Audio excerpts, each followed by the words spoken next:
চীনের দুঃখ হোয়াংহো, কুমিল্লার দুঃখ গোমতী, আর বাংলাদেশের দুঃখ হয়ে দাঁড়িয়েছে এখন ক্রিকেট। ক্রিকেটটা কোনোভাবেই হাসছে না, একেবারে জেতা ম্যাচগুলো হেরে যাচ্ছে বাংলাদেশের টাইগাররা।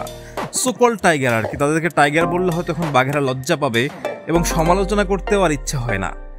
যেমন আপনি ধরেন একটা দল বোলিংয়ে এত ভালো করার পরও ব্যাটিংয়ে গিয়ে কি করে এমন খেই হারায়। পুরো দলটা তারুণ্যে ভরা, পুরো দলে ক্রিকেটার ভালোই আছে, তাদের নামের পাশে নানা রকম স্কোর, নানা রকম সমীকরণ, নানা রকম সম্ভাবনা, কিন্তু সেই দলটা কেমন করে একটা ম্যাচ এভাবে হেরে বসে। ভারত থেকে শুরু করে পাকিস্তান কিংবা শ্রীলঙ্কা, প্রত্যেকটা ম্যাচ আপনি দেখেন যে সুপার ফোরে আসার আগে যে আমরা সমীকরণ মিলালাম, সেই সমীকরণ আমাদের মেলানোর দরকার ছিল না। আমরা চাইলে অনায়াসে ওই পর্বটা হেসে খেলে ভালোভাবে পার করে আসতে পারতাম। তারপর সুপার ফোরে এসে আমরা দুইটা জেতা ম্যাচ, মানে আমাদের ফাইনালে থাকার কথা, সেখানে আমরা থাকছি বাড়িতে আর কি, মানে আমরা বিমানের টিকিট কাটছি যেখানে আমাদের ফাইনালের টিকিটটা কাটার কথা। এই দলটা আসলে খেলা শিখবে কবে?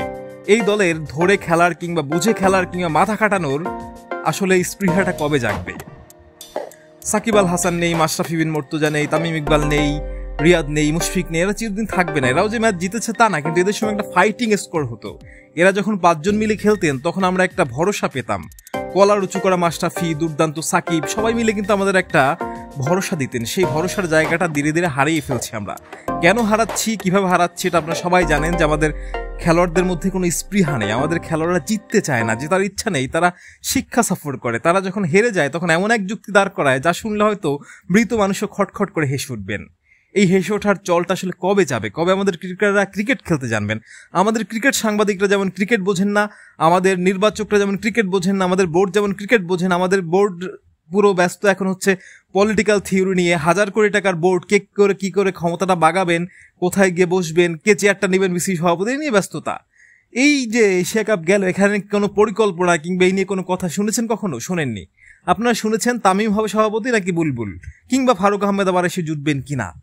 এই যে আলাপ, এই যে আলোচনায় যে ক্রিকেট কালচারটা হারিয়ে যাচ্ছে, বাংলাদেশ যে আগ্রহ হারাচ্ছে ক্রিকেটে, তাতে কিন্তু দিন শেষে 1000 কোটি টাকার বোর্ড একদিন অচিরেই দেউলিয়া হবে।